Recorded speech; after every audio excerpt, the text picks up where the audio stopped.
हे friends, कैसे हैं आप लोग। आई होप कि आप लोग अच्छे होंगे और स्वागत है आपका हमारे चैनल ओवैस फ्री लर्निंग में। मेरा नाम है ओवैस खान और मैं बात कर रहा हूँ भागलपुर से। तो गाइस, सबसे पहले मैं आप लोगों का तहे दिल से शुक्रिया अदा करना चाहूँगा कि आप लोगों ने मेरा इतना सपोर्ट किया और इतने सारे सब्सक्राइबर बढ़ाएं। बहुत बहुत शुक्रिया गाइस आपका तहे दिल से।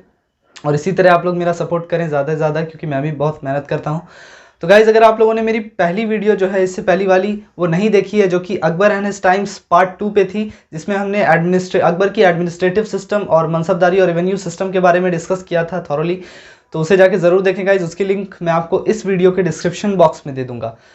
और एक बात दोस्तों की, जिन लोगों ने अभी तक मेरा चैनल सब्सक्राइब नहीं किया है, प्लीज़ जाके आप लोग मेरे चैनल को सब्सक्राइब करें और हाँ, बेल आइकन को भी दबाना ना भूलें, क्योंकि as soon as you press the bell icon, as soon as I upload my videos it will reach you at first. तो चलिए फिर गाइज, आज की जो हमारी टॉपिक है, जो कि Akbar and his times part 3 पे हमारी वीडियो होने वाली है, जो कि बहुत इंटरेस्टिंग होने वाली है, जिसमें हम लोग बहुत अच्छे अच्छे टॉपिक्स को डिस्कस करने वाले हैं। उसे हम लोग स्टार्ट करते हैं बिना अपना टाइम वेस्ट किए। So let's start. दोस्तों, सबसे पहली जो हमारी टॉपिक होगी वो होगी हमारी अकबर की रिलीजियस पॉलिसी के ऊपर। इस वीडियो में हम लोग अकबर की रिलीजियस पॉलिसीज़ के बारे में जानेंगे और सोशल और एजुकेशनल रिफॉर्म्स के बारे में जानेंगे, और इसके साथ साथ हम लोग दीन इलाही के बारे में भी जानेंगे, जिस धर्म को अकबर ने ईजाद किया था। चलिए हम लोग अकबर रिलीजियस पॉलिसीज़ के बारे में जान लेते हैं। सबसे पहले अकबर रिलीजियस पॉलिसीज टॉपिक बहुत ही इंटरेस्टिंग है बच्चों। तो चलिए स्टार्ट करते हैं। अब देखिए, सबसे पहले ये जान लीजिए कि अकबर जो है वो रिलीजियस टॉलरेंस की पॉलिसी को फॉलो करता था, और वो ये बिलीव करता था कि सबको इक्वल जस्टिस दे। जितने भी उसके फॉलोअर्स हैं, या जितने भी रिलीजन्स के लोग हैं, या कास्ट क्रीड, जितने भी रेसेस के लोग हैं, सबको वो इक्वली ट्रीट करना चाहता था, उनके साथ इक्वल बिहेवियर, एक जैसा बर्ताव करना चाहता था। अब रिलीजियस टॉलरेंस का मतलब ये होता है कि फॉर एग्जांपल जो भी धर्म के लोग हैं, जितने भी धर्म के लोग हैं, वो लोग जो चीज़ भी करना चाहते थे उन्हें आराम से वो करने देता था। इसका मतलब कि उनके साथ वो कोऑपरेट करता था। ठीक है, उसका कोऑपरेशन बहुत अच्छा था हर किस्म के लोगों के साथ, चाहे वो कोई किसी भी धर्म का हो, किसी भी कास्ट का हो, किसी भी क्रीड का हो।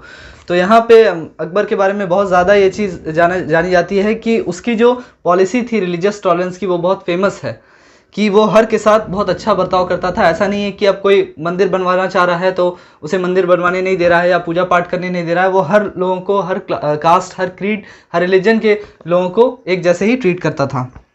अब देखिए, इसके लिए उसने बहुत सारे स्टेप्स लिए थे, मेजर्स लिए थे। ठीक है, और इस एक बहुत ही ऐसा एम्पायर खड़ा किया था जिसमें कि सबको इक्वल राइट्स मिले। जितने भी सिटीजन्स हैं, irrespective of their religious beliefs, चाहे वो किसी भी रिलीजन के हों, चाहे वो किसी भी कास्ट क्रीड के हों, किसी भी बैकग्राउंड के हों, उन्हें वो इक्वली ट्रीट करता था। ठीक है बच्चों, अब देखिए, इस चीज़ के लिए उसने कुछ बहुत अच्छे मेजर्स लिए थे, स्टेप्स लिए थे। ठीक है, तो वो क्या स्टेप्स थे उनके बारे में हम जान लेते हैं। इन स्टेप्स की वजह से लोग उसे बहुत ज़्यादा प्यार करते थे, बहुत ज़्यादा पसंद करते थे। अब सबसे पहला जो उसने काम किया था, वो 2 टैक्स को उसने अबॉलिश किया था। ठीक है, बहुत इंपॉर्टेंट है ये क्वेश्चन आपके एग्जाम में पूछ सकता है कि दो टैक्स को जिसे उसने अबॉलिश किया था, उसमें से एक टैक्स था आपका जिजिया टैक्स और दूसरा था आपका पिलग्रिमेज टैक्स। तो ये दो टैक्स था बच्चों। अब देखिए, अकबर ने जो है वो जजिया टैक्स को अबॉलिश किया, जिसे नॉन मुस्लिम्स इस टैक्स को पे करते थे। ठीक है, अकबर से पहले जो राजा थे, तो उनके समय में ये लोग जो थे, जो कि नॉन मुस्लिम्स थे, जितने भी, वो सारे लोग इस टैक्स को उन्हें पे करना पड़ता था। तो इस टैक्स को उसने अबॉलिश कर दिया। और दूसरा जो टैक्स था हमारा पिलग्रिमेज टैक्स। ये भी पूछ सकता है कि किस चीज़ पे उन्हें पिलग्रिमेज टैक्स पे करना पड़ता था। तो ये मैं बता दूं कि उन्हें, मतलब कि वो लोग जो होली प्लेसेस पे नहाते थे, बेदिंग एट होली प्लेसेस। ठीक है, तो होली प्लेसेस जितने भी थे, वहाँ पर नहाने का उन्हें टैक्स पे करना पड़ता था। फॉर एग्जांपल, जैसे प्रयाग या बनारस में जितने भी होली प्लेसेस थे, वहाँ जो लोग जाकर, जितने भी नॉन मुस्लिम्स हैं, वो वहाँ जाके स्नान करते थे, नहाते थे, तो उस पर उन्हें टैक्स पे करना पड़ता था, जो कि अकबर ने अबॉलिश कर दिया था। तो ये तो बड़ा अच्छा काम किया था भाई अकबर ने। अब दूसरा जो काम किया उसने, वो क्या था कि वो हर सब्जेक्ट्स को, हर तरीके के लोग को इक्वली ट्रीट करता था। ठीक है, हर तरीके के लोगों को इक्वली ट्रीट करता था और उन्हें हाई पोस्ट देता था। ठीक है, मतलब कि irrespective of the religious beliefs, ठीक है, चाहे उनका जो भी रिलीजन हो, चाहे उनका जो भी बैकग्राउंड हो, या वो छोटे जाति की हो, इससे कोई फर्क नहीं पड़ता है, but according to their merits, ठीक है, उनके मेरिट्स के हिसाब से, जो उनकी क्षमता थी, उनकी एबिलिटी थी, उसके हिसाब से उन्हें पोस्ट देता था। तो दूसरा तो था कि गेव एवरीवन हाई पोस्ट, ठीक है, अकॉर्डिंग टू देयर मेरिट्स, ठीक है, ये मेरिट्स के हिसाब से वो देता था। तीसरा जो पॉइंट है बच्चों वो क्या है कि उसने सबसे अच्छा काम, तीसरा अच्छा काम ये किया कि उसने एक राजपूत प्रिंसेस के साथ शादी की उसने। जैसे कि हम लोगों ने पिछले वीडियो में पढ़ा था कि उसने मैट्रिमोनियल अलायंस बनाया था। मैट्रिमोनियल अलायंस क्या होता है ये मैंने समझा दिया था ऑलरेडी, तो उस पर टाइम वेस्ट नहीं करेंगे। तो उसने एक राजपूत प्रिंसेस के साथ शादी की थी, जिन्हें हरका भाई जोधा भाई के नाम से जाना जाता है, जिसका कि मैंने आपको पिछले वीडियो में बताया था कि उनका नाम बाद में चल के जो है मरियम उज़ ज़मनी रखा गया था, हरका बाई का नाम। तो उसने उनसे शादी की थी, और जितने भी रिलीजियस प्रैक्टिस है उन्हें अलाउ किया था करने के लिए। ऐसा नहीं है कि उन्हें पाठ पूजा करने से मना कर दिया था, बल्कि वो जो भी करना चाहती थी उन्हें अलाउ किया था। इसके साथ साथ बाकी रिलीजन के भी जितने भी लोग हैं उन सब के साथ वो बहुत ज़्यादा कोऑपरेशन शो करता था। अकबर बहुत कोऑपरेट करता था इस मामले में। अब वो उन्हें फेस्टिवल्स, जितने भी उनके फेस्टिवल्स थे, फॉर एग्जांपल दिवाली है, होली है, उन्हें आराम से वो मनाने की इजाज़त देता था अकबर। और इतना ही नहीं बच्चों, बल्कि वो खुद भी इन फेस्टिवल्स को साथ मिलकर मनाता था, उसे मज़ा आता था इस चीज़ में, ठीक है। तो मैरिड राजपूत प्रिंसेस, ठीक है, and allowed them to celebrate, ये लिखने की जरूरत नहीं है, सेलिब्रेट देयर फेस्टिवल्स, ठीक है, इस पे हम टाइम वेस्ट नहीं करेंगे ज़्यादा। तो तीसरा काम उसने ये किया था बच्चों। इसके आगे क्या किया था उसने, चौथा काम, चौथा ये पॉइंट है कि वो लैंड ग्रांट करता था, ठीक है, लैंड ग्रांट्स, कि वो ज़मीनें बांटता था, सिर्फ उन लोगों को नहीं जो कि मुसलमान थे, बल्कि उन लोगों को भी जो कि नॉन मुस्लिम्स थे, यानी कि respective of the religion he gave land grants to those people, every one of them who were poor, ठीक है, according to the needs। तो वो हर को ज़मीनें बांटता था, हर टाइप के लोगों को। अब देखिए, चलिए हम लोग एक और इम्पॉर्टेंट टॉपिक के बारे में समझ लेते हैं, इसे रब कर लेते हैं। इबादत खाना क्या था उसके बारे में हम लोग जान लेते हैं बच्चों, चलिए इसे रब कर लेते हैं। इबादत खाना, तो बच्चों सबसे पहले जो सबसे इंपॉर्टेंट बात थी वो ये थी कि अकबर जो है वो ये चाहता था कि वो सब में भाईचारगी और प्यार बांटे, ठीक है, जितने भी लोग हैं उनमें भाईचारगी हो, उनमें बहुत सारा प्यार हो, नफरत ना हो। तो उसने क्या किया, उसने 1575 में, ये सवाल आपसे पूछेगा कि व्हेन वाज इबादत खाना बिल्ट, तो उसने 1575 में एक हॉल ऑफ प्रेयर बनाया, हॉल ऑफ प्रेयर, इसे हॉल ऑफ प्रेयर भी कहते हैं बच्चों, या फिर इसे इबादत खाना भी कहते हैं, ठीक है। तो उसने 1575 में एक हॉल ऑफ प्रेयर बनाया जिसे इबादत खाना कहते हैं। कहाँ बनाया ये भी देख लेते हैं। उसने ये बनाया उसके कैपिटल में, जो उसका कैपिटल था उस वक्त फतेहपुर सिकरी, ठीक है, फतेहपुर सिकरी उस वक्त कैपिटल था मुगल्स का। तो वहाँ उसने बनाया ये हॉल ऑफ प्रेयर, यानी कि इबादत खाना। इसमें से कोई भी सवाल आपको आ सकता है, तो देखिए मैंने लिख दिया है। अब देखिए, जितने भी रिलीजियस या स्पिरिचुअल टॉपिक्स थे, चाहे धर्म से रिलेटेड हो, चाहे भावनात्मक विचारों से रिलेटेड हो, तो ये सारे चीज़ यहाँ डिस्कस किए जाते थे। कहाँ? इबादत खाना में लोग इकट्ठा होते थे, और जितने भी चाहे रिलीजन से रिलेटेड कोई चीज़ हो, चाहे फिर कोई भी विचारों से किसी के मन में कुछ चल रहा है, या फिर भावनात्मक विचारों से कोई भी रिलेशन हो, तो इन सब से रिलेटेड चीज़ यहाँ इबादत खाना में डिस्कस की जाती थी। किस दिन डिस्कस की जाती थी? ये सिर्फ एक दिन डिस्कस किया जाता था, और वो कौन सा दिन होता था बच्चों? वो थर्सडे का दिन होता था, जिस दिन इबादत खाना में ये सारी बातें डिस्कस की जाती थी। सबसे बड़ी बात ये थी कि ये जितने भी डिस्कशन थे, ठीक है, these discussions were confined to the followers of Islam only. कब? ये पहले होता था, मतलब शुरू में ऐसा नहीं हुआ था कि हर तरीके के धर्म, हर धर्म के लोग यहाँ के डिस्कस करते थे। पहले ऐसा नहीं होता था। शुरू में जब अकबर ने बनवाया तो यहाँ पे सिर्फ इस्लामिक जितने भी मुस्लिम्स थे वो आते थे सिर्फ। लेकिन बाद में अकबर ने क्या किया था, बाद में हर धर्म के लोगों ने इसे हर धर्म के लोगों को अकबर ने अलाउ कर दिया यहाँ आने के लिए। Was open to people of all religion, चाहे वो क्रिश्चियन हो, चाहे जोरोस्ट्रियंस हो, हिंदू हो, जैन्स हो, या even if you talk about atheist, जो एथीस्ट कहते हैं उन लोगों को जो कि ईश्वर पे विश्वास नहीं रखते हैं, ठीक है, नास्तिक लोग, उन्हें भी अकबर ने अलाउ किया था यहाँ आने के लिए। अब देखिए 1579 में क्या हुआ बच्चों, 1579 में अकबर ने सोचा कि जितने भी रिलीजियस मैटर्स हैं, ठीक है, उन्हें वो खुद मतलब कि अपने अंदर में ले लिया उसने, ठीक है। He decided to take into his own hands all religious matters, जितने भी रिलीजियस मुद्दे हैं वो सारे अकबर के हाथ में आ गए। ये डिसीजन अकबर ने कब लिया, 1579 में, ठीक है। वो सारे मसले सॉल्व करेगा रिलेटेड टू रिलीजियस मैटर्स, ये 1579 में हुआ। They may ask you this question as well, ठीक है। अब क्या हुआ, इस चीज को बोलते हैं डिक्लेरेशन। तो अकबर ने डिक्लेरेशन इशू कब किया, जिसका एक और नाम है महजर, ठीक है, महजर कहते हैं इसे। तो अकबर ने डिक्लेरेशन को इशू किया 1579 में, और declaration was also known as Akbar's declaration, was also known as Mahzar, ठीक है। तो इसे 1579 में इशू किया गया था। इस डिक्लेरेशन के हिसाब से अकबर जो है वो सुप्रीम रिलीजियस हेड बन गया सारे मुसलमानों का, जितने भी मुसलमान थे उनका सुप्रीम रिलीजियस हेड बन गया। कौन बन गया, अकबर। अब चलिए बच्चों, इसने जो एक बहुत ही इंटरेस्टिंग है वो जो इसने रिलीजन का इजाद किया था, एक नए धर्म का इजाद किया था जिसे दीने इलाही कहते हैं, उसके बारे में भी हम लोग अच्छे से समझ लेते हैं। चलिए इसे रब कर लेते हैं, दीने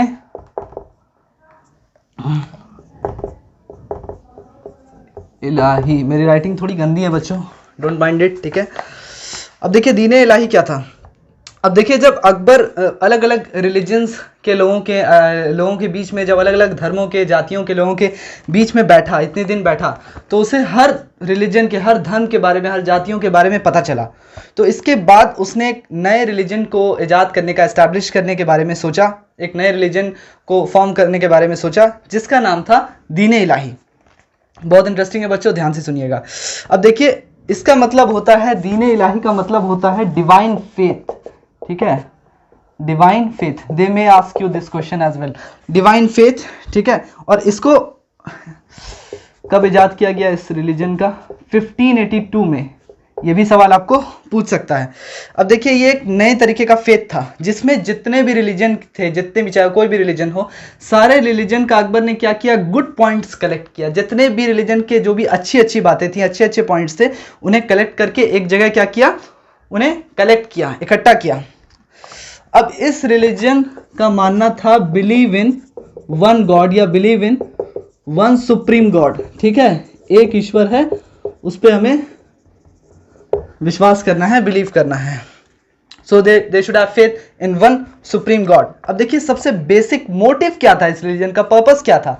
so the purpose was Sule कुल, ठीक है। सुले कुल का मतलब ये पूछा जाएगा, सुले कुल। So the motive of this religion was Sulekul and it meant universal harmony, ठीक है, यूनिवर्सल हार्मनी होनी चाहिए, ठीक है। So that was the motive of this religion. अब इस रिलीजन को जो ये आइडिया था, यानी कि आइडिया ऑफ टॉलरेंस, ठीक है, in faith in one God, believe in one supreme God, so it did not create discrimination, ठीक है। होते हैं ना कि भेदभाव क्रिएट नहीं करना था इस रिलीजन का मोटिव। ऐसा नहीं था कि इस रिलीजन को इसलिए एस्टैब्लिश किया गया था ताकि भेदभाव जो है वो पैदा हो लोगों के बीच में, बल्कि उन्हें होता है ना एक भाईचारगी क्रिएट करने के लिए इस रिलीजन को एस्टैब्लिश करा गया था, जो कि सबके लिए एक जैसा था।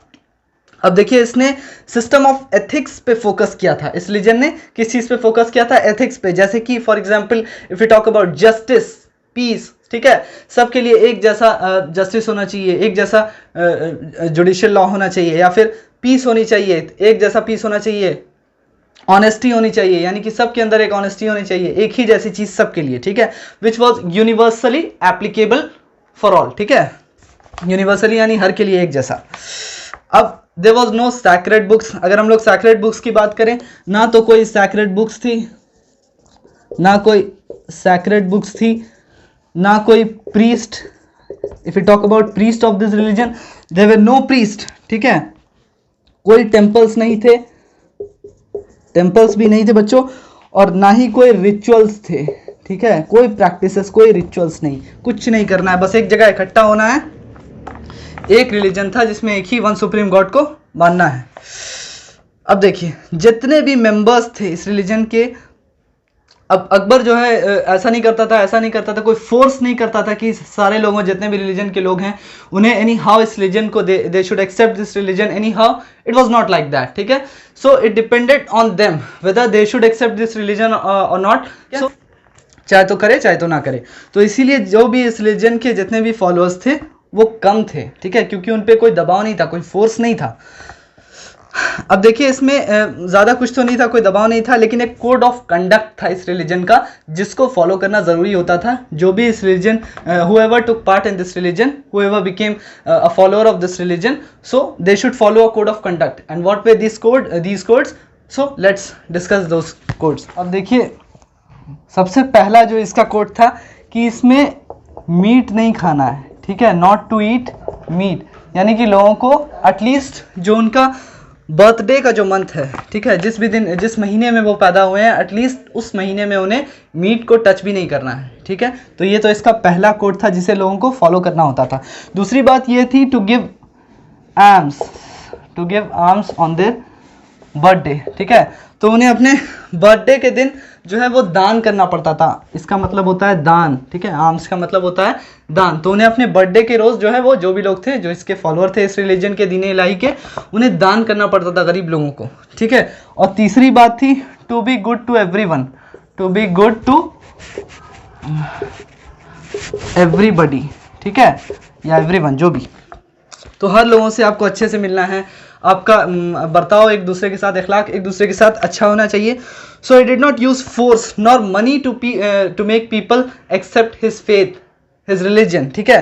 तो वो फोर्स नहीं करता था, जैसे कि मैंने आपको पहले ही बताया कि वो किसी को फोर्स नहीं करता था कि आपको इस रिलीजन को एनी हाउ ज्वाइन करना ही, anyhow you should join this religion, otherwise you will face problems and all those things, ठीक है। तो ये सब चीज़ वो नहीं करता था। यही कारण था कि इसे बहुत कम लोगों ने ज्वाइन किया था, यानी कि जिसे अच्छा लगा ये रिलीजन उसने ज्वाइन किया, जिसे नहीं अच्छा लगा उसने ज्वाइन नहीं किया। और एक अफसोस की बात ये थी कि अकबर के जाने के साथ साथ ही ये रिलीजन भी चला गया, यानी कि अकबर की जब डेथ हुई उसके बाद से ये रिलीजन जो है वो हटा दिया गया, अबॉलिश कर दिया गया। नहीं तो आज भी वैसे ही भाईचारगी होती जैसे उस वक्त थी। तो आज तक सब लोग जो हैं एकजुट एक साथ हो जाते, चाहे वो हिंदू हो चाहे मुसलमान। खैर, तो चलिए हम लोग दूसरे टॉपिक को डिस्कस कर लेते हैं, सोशल और एजुकेशनल रिफॉर्म्स के बारे में जान लेते हैं। देखिए बच्चों, अकबर ने सोशल और एजुकेशनल फील्ड में कौन कौन से चेंजेस किए, कौन कौन से सुधार किए, इसके बारे में भी हम देख लेते हैं पॉइंट वाइज। अब देखिए सबसे पहली जो बात थी कि अकबर ने सती सिस्टम के बारे में आप लोग जानते होंगे बच्चों कि जितनी भी विधवा औरतें होती थी, जैसे ही उनके हस्बैंड जो हैं वो गुजर जाते थे या मर जाते थे, तो उनके फ्यूनरल पे वो लोग खुद को भी जला लेती थी। तो उसने सती प्रैक्टिस को या सती सिस्टम को उसने अबॉलिश कर दिया बच्चों। ये तो बहुत ही अच्छा काम किया उसने। और दूसरी चीज़ इसके साथ साथ जो भी विधवा थी उनका विडो रिमैरिज को अलाउ किया या उसे इनकरेज किया, आप बोल सकते हैं। विडो रिमैरिज को उसने अलाउ किया, लीगलाइज कर दिया। दूसरा पॉइंट ये है कि उसने मैरिज का जो एज था वो गर्ल्स के लिए कितना 14 ईयर्स कर दिया, गर्ल्स के लिए 14 ईयर्स और बॉयज़ के लिए कितना कर दिया 16 ईयर्स, ठीक है। तो ये दो चीज़ें उसने और बहुत अच्छी की। तीसरी चीज़ उसने ये की कि उसने जितने भी नशे वाली चीज़ हैं, ठीक है, उनको बैन कर दिया, ठीक है, बैन वाइन एंड स्पिरिट्स, जो भी नशे वाली चीज़ें थी उन्हें बैन कर दिया उसने। ये बहुत अच्छा काम किया तीसरा उसने, जैसे कि वाइन और स्पिरिट्स। चौथा ये कि उसने जो उस समय का जो एजुकेशनल सिलेबस था उसे उसने अच्छे से पूरा थॉरली रिवाइज किया। उसके बाद उसने ज़्यादा स्ट्रेस डाला मॉरल सिलेबस पे, मॉरल एजुकेशन पे और सेक्युलर चीज़ों पे, सेक्युलर सब्जेक्ट्स पे उसने ज़्यादा जोर डाला, ना कि थियोलॉजी और रिलीजन पे उसने उतना जोर नहीं डाला। थियोलॉजी और रिलीजन पे जोर नहीं डाला, बल्कि उसके बजाय उसने जोर डाला किस पे, सेक्युलर चीज़ों पे, सेक्युलर मैटर्स पे और मॉरल एजुकेशन पे उसने ज़्यादा जोर डाला।